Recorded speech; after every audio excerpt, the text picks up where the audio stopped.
This conference will now be recorded. Okay, it's 6:08 p.m. on October 5th, 2023, and this is the Parks and Recreation Committee monthly meeting. I'm Bill O'Brien, 9th District Councilman and Chairman of the Parks and Rec Committee. Call to order. What did I say? 6:08. I get approval of the minutes for September 7th, 2023. Good afternoon, everybody. This is Rick Marcone. I'd like to make a motion to approve the minutes that were sent out from the last meeting, September 7th, 2023. This is Dr. Perez Palmer. I would second that. Thank you. Any discussion? All in favor, please say aye. Aye. Aye. Any opposed? Okay, Chairman votes aye. Passes unanimously.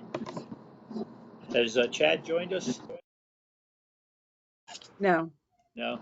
So why don't we skip to Andre? You filling in for Amy? I am.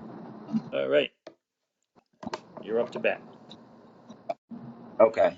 So we can start off with our adult and youth programs. All our fall programs have begun. For all our youth programs, we have dance, our basketball drill skills, our track and field programs, our drills and skills soccer programs, our kitchen programs, cooking, archery, math, science at the various schools, our tennis clinics, Fairfield Tennis, that's at Chapel, and then all of our fall and winter programs are open for registration right now. And our only adult leagues that we have going on right now is our volleyball leagues. We did try to do a fall softball league like last year, but the demand wasn't there like it was for last year, surprisingly. So we're just doing volleyball right now. We do have our open gym basketball that started last week. That's here at Birdseye. That's middle school, high school, and adults. Middle school is $5. High school is $5. Adults is $25 for the entire session, which is multiple weeks. Our after school programs have started. Started October 2nd. Our Birdseye after school program, it's maxed out with 42 kids. It's free. It's mostly Johnson kids, but we do get kids from other schools as well, from Second Hill Lane, from Nichols. So, people are trying to get in, and we do have a wait list that's open right now from that we're looking to see if we can open that up and take even more kids, because there seems to be a big demand for it. For El Grasso, we have our swim lessons on Saturdays. That's all full. We have a wait list. Our private swim lessons are also very successful and continue. Our adult open swims are open Monday, Wednesday, Friday, 10 to 1. We have our aqua aerobics that started October 2nd. That's Monday and Wednesday. And we have our pickleball reservations, and Flood and Worcester and Short Beach are now open and available to reserve. Our indoor pickleball that starts, adult pickleball starts November. That is all full with all residents. 90 people signed up. It's all residents. For field usage, all our youth league field permits have been issued for the fall. Our winter gym requests have begun. We're getting a lot of them as always. For new hires, we're hiring a few new staff for the fall winter programs. We do have some returning staff as well that will be coming back. Our staff is predominantly young, so it's a lot of college kids coming back from during their break. They'll come back and work for us in the winter. For our booth hall, Short Beach Pavilion rentals, our hall and pavilion rentals are the same. They continue to come in. And for our major use of property, major upcoming events, we have October 8th, Art and Park at Lordship. October 13th, Movie in the Forest at Roosevelt Forest. October 14th, the Rotary Club shredding event at the Baldwin Center. October 21st, Children's Fair at Paradise Green. October 21st, Cavalcade of Bands at Bunnell High School. We have the Pumpkin Fest at at Booth Park, which is also October 21st. And then we have a 5K run at Lordship near the seawall. And that's pretty much it.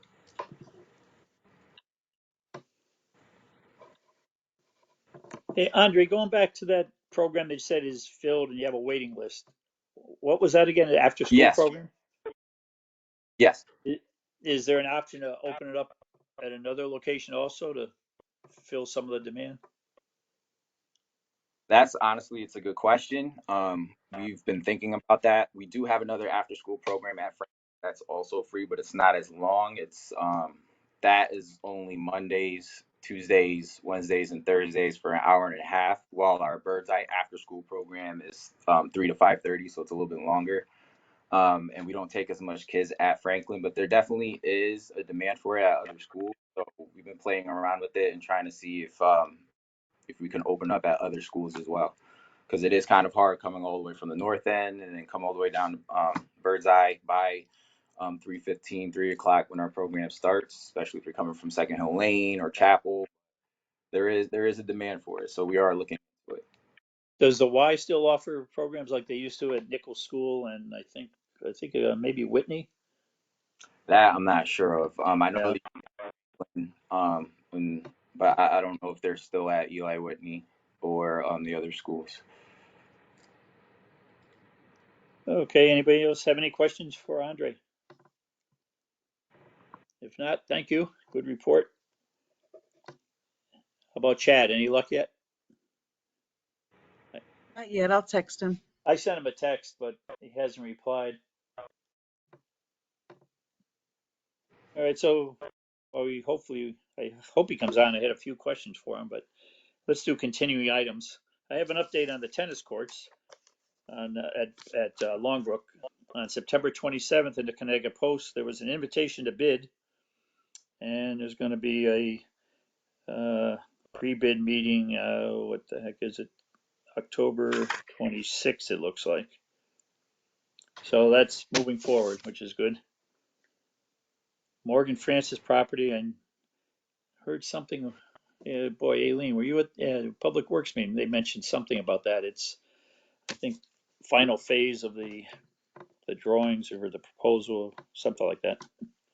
Yep. So they're at the 60% design phase, and we'll look to be doing the 90%, I believe, within the next month or two. And basically, because of the amount of material that they are now putting at the Morgan Francis property, um, that the amount of material and the cap, the way they have to design it, et cetera, it looks like of all the things that you guys looked at, like you guys originally had, like basketball courts and pickleball courts and the soccer fields and a playground and a walking path. It looks like it's now going, because of the weight and the way they have to design the cap and with around the perimeter of it, that it looks like it will probably be only able to it'll be able to accommodate the rectangular field that you want, and like the pickleball courts that you had said you wanted. All right, thank you for the update. You're forgiven from your earlier mess up because that was such a good update. Phew. Okay, why don't we go to the new business of the 2024 meeting schedule? So I guess we need a motion. Yeah, did everybody receive it? I received it. Looks good to me. I'd make a motion to accept as presented if possible. This is Rick Marcone. Bob Jaco, second. Any discussion?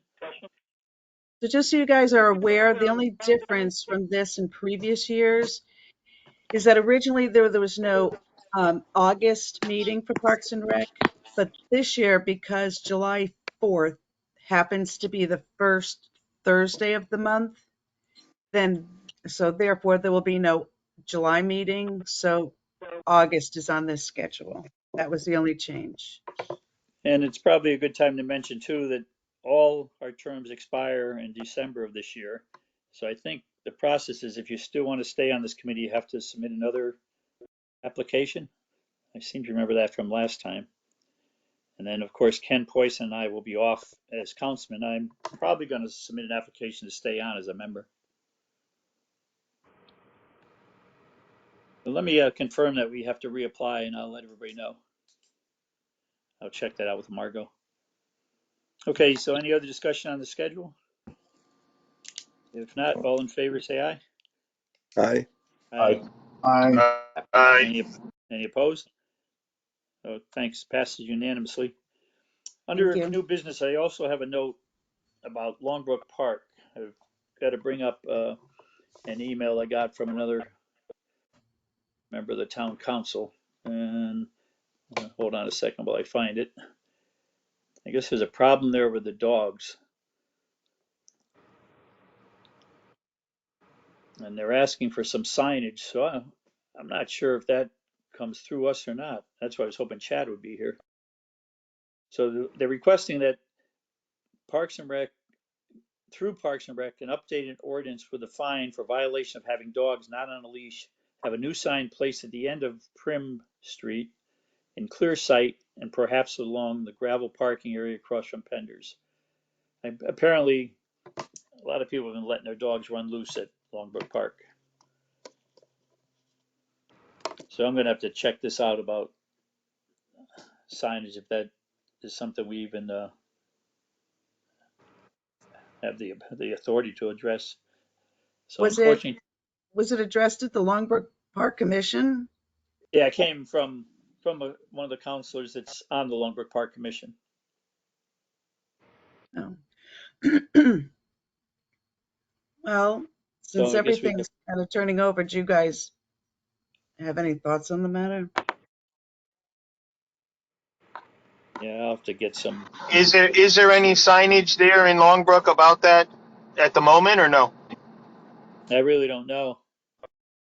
I think there is at the pond on the upper pond. I'm pretty sure there is as you walk towards Lombard from the streets, but I don't know about down below.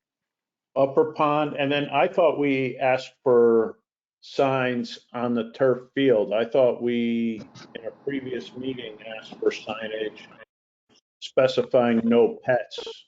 We had a, I'd be pretty certain that there is on this turf field. It's very well laid right, up. right. No, that's So what yeah, I'm saying. But yeah. there was a discussion here about putting them up, and we had thought a pretty lengthy discussion about it, and we had voted to put them up. I know there I is could see how signage that on the grass would be fence. very desirable. There isn't anything there that I've noticed, and I drive by and walk by that park a couple of times a day, and there's always dogs running loose. Yeah, I guess people go down to the end of Prim Street there's a little parking area there, and then that grass field that's over across from the turf field is where they go. I think it comes down to enforcement. I mean, if you can put all the Yeah, signs up, there's signs everywhere, but unless it's enforced, no one's going to pay attention to the signs because they weren't there before. Adding them now isn't going to change anything. you're right. Not that we shouldn't, not that it shouldn't be clear signage, but it's not going to make a difference.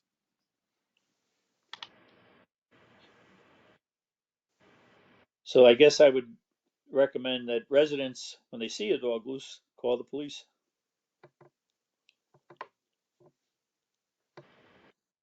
Yeah, I mean, I do think that. I mean, I was at the Benel Stratford game the other night, and while we're watching the Benel Stratford game on the other field, that is the Stratford High practice football field. So dogs running loose out there is not a good idea for while there's practice going on. It's not a good idea for there to be dog droppings anywhere in that area where there's youth programming. So signage. I don't think signage is a bad idea. And actually, the town ordinance now states that no dogs are allowed during any athletic events on fields. Although it doesn't stop people from bringing them to Worcester on Sterling House soccer days, but there is an Isn't that ordinance. exempted? Nope.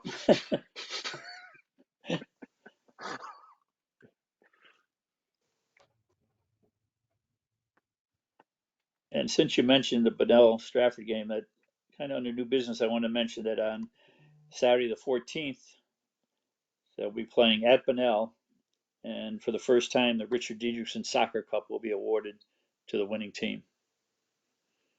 and the family hopes to get Richard there. And unfortunately, he's in a wheelchair these days, but it's kind of sad. Hey, can you give me some more information on current state these days outside of the meeting? He was a former teacher of mine. Yeah, he's suffering from Alzheimer's and his even physical condition. When he came to the council, when we announced the soccer trophy, they brought him up in a wheelchair, and he looked very frail. But he seems to still understand some things, and he laughed about a few things, and he had some tears in his eyes too. But such a great man. They're awarding the Rich Diedrichson, what is it? Cup? What do we call it? Because the girls, they started the girls one last year, so I suggested we do one for Richard for the boys. And I think we're calling it the Richard Diedrichson Soccer Cup. I forget the exact Thank you. wording. Thank you. I guess we're not going to have Chad. So before we go on to old business, Kim, did you have something you wanted to ask? Yes. I'm so sorry. Yes, I did. Hi, guys. This is Councilwoman Kim Rice, and I have a question about High Park. Back in July, we did a CIPP, and $100,000 was allotted to High Park, and I walked through High Park with Chris Timniak, and he agreed to many improvements for the park, and to date nothing has been done. And my question is, why hasn't High Park been put on the agenda? Yeah, good question. I'll have to check with Also, Chris. Have to check with Chris to see what the status is. so the other thing I looked through your minutes. I looked to see for specific parks. You guys have the bench program town-wide. I asked it for the new black benches for High Park, because there's literally nowhere for anyone to sit, and parents go out there with their kids. There's a nowhere to sit for the kids, the parents. So I asked for black benches, and I know there was a town-wide initiative. Wondering why High Park did not receive after it was agreed upon. Yeah, that was I another asked question. for. Another question for Chad, because he coordinates that program. So also baby swings. What I got from a lot of the parents with the small children, there are no baby swings. I asked also for a quote for a walking path, because what I heard is it's hard to push the strollers through the grass there. There's no place for parents to walk. I asked them for the basketball courts to be painted, refreshed, and new nets. This was all agreed when we walked through the park together in July. But here it is, October. Nothing has been done, and I don't understand why I can't get quotes, why I can't get a baby swings, can't get mulch under the swings of the kids. It's like in huge little holes, and we had some nails sticking up on the playscapes. And I saw the nails as somebody came and fixed that. That was there for like a two months. The nails, literally, big nails are sticking out. The mulch is in like a small hole from where the kids are, I guess, swinging.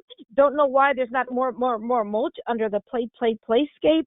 I'm just wondering how come High Park is so neglected. I'm trying to understand the process for the parks, and why with $100,000 on the table, it's been so neglected this summer for improvements that are not even that incredibly costly. Well, I'll check with Chad tomorrow on some of these questions, because he's the one who would have some of the answers, and I'll let you know what I find out. So thanks for bringing up the issues. Thank you. Okay, so can somebody email me as soon as possible? Let me know when and where and how I can push it forward, because I'm a little it's difficult for me, because the park was already very neglected, and we have the money already bonded. It's already there, and nothing is still being done, even though it was agreed upon. So I'm a little frustrated at this point. Why nothing has been done for the park yet? Well, I'll see if I can find out and let you know. Of course, there's frustration too on the fact they planted some new trees and I guess they were destroyed. Do you know anything about that? Yes. So that part of the problem in that area, as I explained to Kelly, is because the town unfortunately has been known not to address trees in that area. Many people complain about branches falling on their cars and other things happening that are safety issues. Many of the residents there are hostile towards the town because they feel like the town keeps neglecting them as taxpayers.